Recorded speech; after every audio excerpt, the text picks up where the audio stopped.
आज हम एक ऐसी माइंड बेंडिंग स्टोरी एक्सप्लोर करने वाले हैं जो एकदम किसी हॉलीवुड ब्लैकबस्टर मूवी जैसी लगती है, पर एक्चुअली ये ह्यूमन साइकोलॉजी के सबसे डीप सच को बाहर लाती है। इमेजिन अ काउंटडाउन, एक ऐसी क्रोनोलॉजिकल नैरेटिव जो हमारी डेली लाइफ के सारे शोर को मिटाकर हमें बिल्कुल आईना देखने पर मजबूर कर देती है। हम इस एक्सप्लेनर में एक हाइपोथेटिकल टाइमलाइन को ट्रेस करेंगे, आखिरी 30 दिन एक ग्लोबल कैटास्ट्रोफी से ठीक पहले। ये सिर्फ डिस्ट्रक्शन की कहानी नहीं है, ये समझने का तरीका है कि जब वक्त सच में खत्म हो रहा हो तो क्या चीज़ सबसे ज़्यादा मैटर करती है। सो सीरियसली अपने आप से पूछो, क्या हो अगर पता चले कि दुनिया ठीक 30 दिन में खत्म होने वाली है। यू वेक अप टुमारो, अपना फोन चेक करते हो और हर न्यूज़ चैनल, हर सोशल मीडिया फीड पर बस एक ही ब्रेकिंग न्यूज़ फ्लैश हो रही है। एक काउंटडाउन स्टार्ट हो चुका है। आपके पास सिर्फ और सिर्फ 8 महीना बचा है। कोई एक्सटेंशंस नहीं है, कोई सीक्रेट लूप होल्स नहीं, सिर्फ 30 डेज। उस मोमेंट में आपकी वो स्ट्रेस वाली जॉब, आपका बैंक अकाउंट, आपस की छोटी मोटी लड़ाइयाँ, इन सब का क्या होगा? अचानक से पूरी जिंदगी को देखने का लेंस कंप्लीटली चेंज हो जाता है, राइट? ये टेरिफाइंग थॉट ही इस पूरी कहानी का फाउंडेशन है। So let's get right into phase 1. The countdown begins. Day 1 पे ब्रेकिंग न्यूज आती है कि एक अननोन कॉस्मिक ऑब्जेक्ट सीधा अर्थ से टकराने वाला है। Impact in exactly 30 days. अब स्टार्टिंग में पब्लिक क्या सोचती है कि ये कोई प्रैंक है, होक्स है, या फिर किसी मूवी का वियर्ड वायरल मार्केटिंग कैंपेन चल रहा है। बट मैन, डे 5 आते आते रियलिटी हिट्स हार्ड। सिटीज में प्योर केओस और लूटिंग शुरू हो जाती है।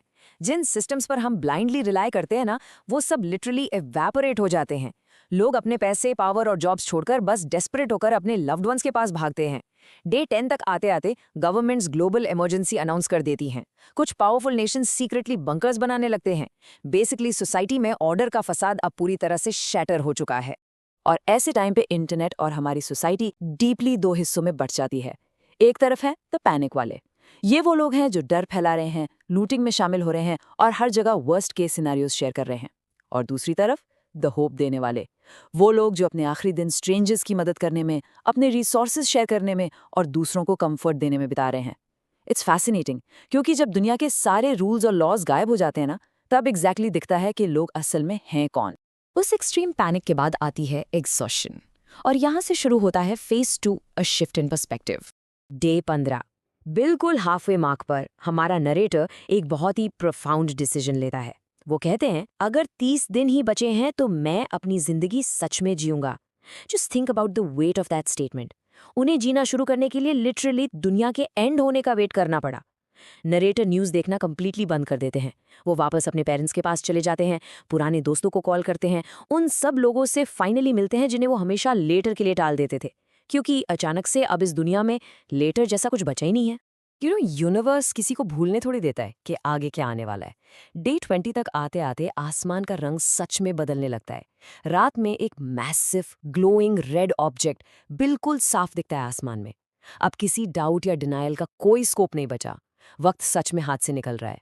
डे 23 तक आते आते पूरी ह्यूमैनिटी डेस्परेशन में अपने अपने तरीकों से इस इम्पेंडिंग डूम को कोप करने की कोशिश कर रही है।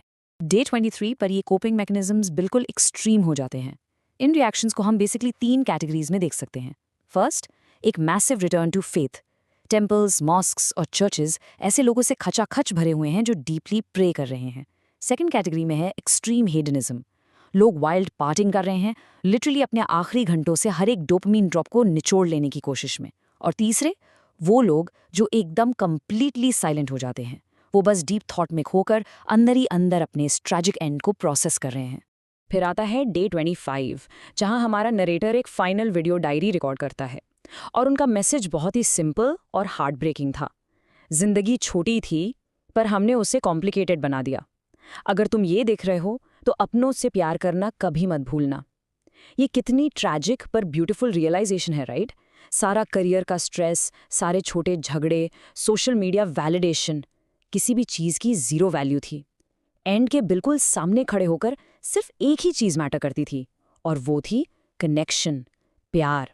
हम अपनी कॉम्प्लिकेशंस के चक्कर में ऐसी सिंपल सच्चाइयाँ रोज़ भूल जाते हैं। And that brings us to phase 3, the final moments.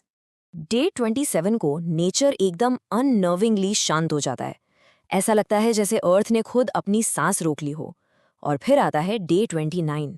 लोग अपने घरों से बाहर खड़े होकर सिर्फ आसमान को घूर रहे हैं, और उनके चेहरों पर एक बहुत ही अजीब हार्ट ब्रेकिंग पैराडॉक्स है। डर की डायरेक्ट टक्कर एक्सेप्टेंस से हो रही है। लोग रो रहे हैं ऑफ कोर्स, पर साथ ही वो स्माइल भी कर रहे हैं।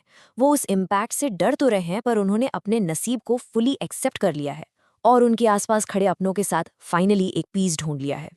डे 30, वो कॉस्मिक ऑब्जेक्ट अब अर्थ के बिल्कुल बिल्कुल करीब है।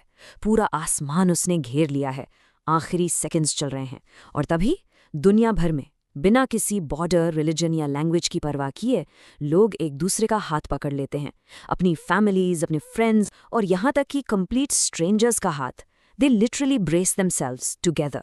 और फिर आसमान में एक ब्लाइंडिंग, इंटेंस, ब्राइट फ्लैश होता है। सब अपनी आंखें पूरी तरह से टाइट बंद कर लेते हैं, बस उस फाइनल इम्पैक्ट का वेट करते हुए, द एंड का वेट करते हुए।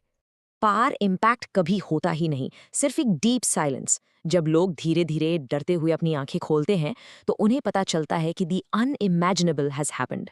वो मैसिव कॉस्मिक ऑब्जेक्ट अर्थ के एटमॉस्फेयर की एक्सट्रीम प्रॉक्सिमिटी में आते ही अचानक से हजारों टुकड़ों में टूट गया और स्पेस में ही हार्मलेसली बर्न हो गया।